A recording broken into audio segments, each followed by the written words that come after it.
ಮೂಲತಃ ಉತ್ತರ ಭಾರತದಲ್ಲಿ ಹೆಚ್ಚಾಗಿ ಕಾಣಸಿಗುವ ಅಂಟುವಾಳ ಇತ್ತೀಚಿನ ದಿನಗಳಲ್ಲಿ ದಕ್ಷಿಣದಲ್ಲೂ ಸಹ ಯಥೇಚ್ಛವಾಗಿ ಕಾಣಬಹುದಾದ ವೃಕ್ಷವಾಗಿದೆ.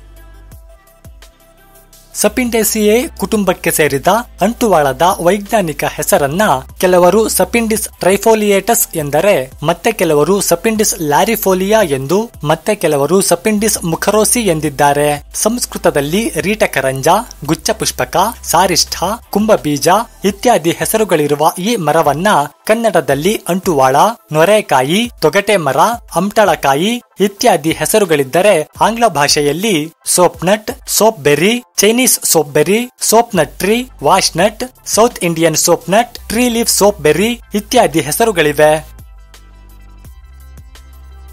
ಅಂಟುವಾಳದ ಮೂಲ ಉತ್ತರ ಭಾರತ ಹಾಗೂ ಚೀನಾ ಆಗಿದ್ದು, ಭಾರತ, ಚೀನಾ ಸೇರಿದಂತೆ ನೇಪಾಳ, ಅಮೆರಿಕ ಮುಂತಾದ ರಾಷ್ಟ್ರಗಳಲ್ಲಿ ಕಾಣಸಿಗುವ ಉಷ್ಣವಾಸಿ ವೃಕ್ಷವಾಗಿದೆ.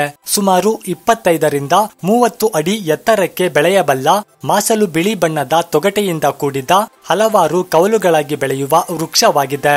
ಸುಮಾರು 15 ಸೆಂಟಿಮೀಟರ್ ಉದ್ದ ಹಾಗೂ 7 ಸೆಂಟಿಮೀಟರ್ ಅಗಲವಾದ ನೀಳವಾದ ಗಾಢ ಹಸಿರು ಬಣ್ಣದ ಹೊರಟಾದ ಎಲೆಗಳು ಪರ್ಯಾಯ ಮಾದರಿಯಲ್ಲಿ ಜೋಡಣೆಗೊಂಡಿದ್ದು, ಅಕ್ಟೋಬರ್ ಹಾಗೂ ನವೆಂಬರ್ ತಿಂಗಳ ಅವಧಿಯಲ್ಲಿ ಪುಟ್ಟ ಪುಟ್ಟದಾದ ಹೂವುಗಳು ಗೊಂಚಲುಗಳಲ್ಲಿ ಸಮಾವೇಶಗೊಂಡಿರುತ್ತವೆ. ಫೆಬ್ರವರಿ ಹಾಗೂ ಮೇ ತಿಂಗಳ ಅವಧಿಯಲ್ಲಿ ಕಾಯಿಗಳಾಗುತ್ತವೆ. ಈ ಕಾಯಿಗಳು ಒಣಗಿದ ಬಳಿಕ ಕಪ್ಪು ಬಣ್ಣಕ್ಕೆ ತಿರುಗುತ್ತವೆ ಹಾಗೂ ಗಟ್ಟಿಯಾಗಿರುತ್ತವೆ. ಸ್ಯಾಪೊನಿನ್ಸ್, ಅಫರಾಚಿಡಿಕ್, ಬೆಹನಿಕ್, ಲಿನೋಲಿಯಿಕ್, ಆಲಿಯಿಕ್, ಪಾಲ್ಮೆಟಿಕ್, ಸ್ಟಿಯಾರಿಕ್ ಹಾಗೂ ಸಪಿಂಡಿಕ್ ಆಸಿಡ್, ಗ್ಲೈಕೋಸೈಡ್ಸ್ ಇತ್ಯಾದಿ ರಾಸಾಯನಿಕ ಸಂಯುಕ್ತಗಳಿಂದ ಕೂಡಿರುವ ಈ ವೃಕ್ಷವನ್ನ ಸಾಂಪ್ರದಾಯಿಕ, ಆಯುರ್ವೇದ, ಸಿದ್ಧ ಹಾಗೂ ಯುನಾನಿ ಚಿಕಿತ್ಸಾ ಪದ್ಧತಿಗಳಲ್ಲಿ ಈ ಮರದ ಕಾಯಿ, ತೊಗಟೆ ಹಾಗೂ ಬೇರುಗಳನ್ನ ಬಳಸಲಾಗುತ್ತದೆ.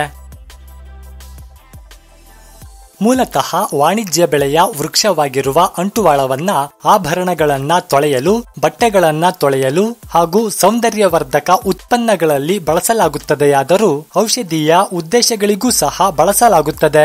ಅಂಟುವಾಳದ ಸಾಮಾನ್ಯ ಉಪಯೋಗವೆಂದರೆ ಅಂಟುವಾಳದ ಕಾಯಿಗಳನ್ನ ಒಣಗಿಸಿ ಪುಡಿ ಮಾಡಿಕೊಂಡು ಶಾಂಪೂವಿನಂತೆ ತಲೆ ಕೂದಲಿಗೆ ಹಚ್ಚಿಕೊಂಡು ಸ್ನಾನ ಮಾಡುವುದರಿಂದ ಕೂದಲು ಘನವಾಗಿಯೂ ಕೋಮಲವಾಗಿಯೂ ಬೆಳೆಯುವುದರ ಜೊತೆಗೆ ಕೂದಲು ಉದುರುವಿಕೆಯನ್ನು ಸಹ ತಡೆಯಬಹುದು.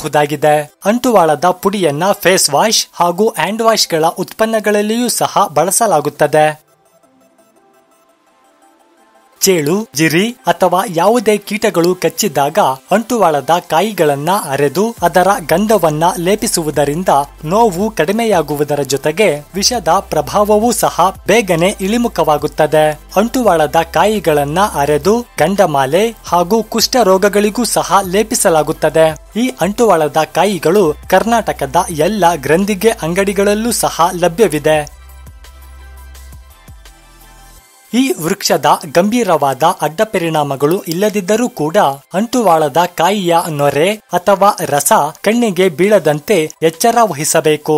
ಗರ್ಭಿಣಿಯರು ಹಾಗೂ ಸ್ತನ್ಯಪಾನ ಮಾಡಿಸುತ್ತಿರುವ ಸ್ತ್ರೀಯರು ಬಳಸುವಂತಿಲ್ಲ.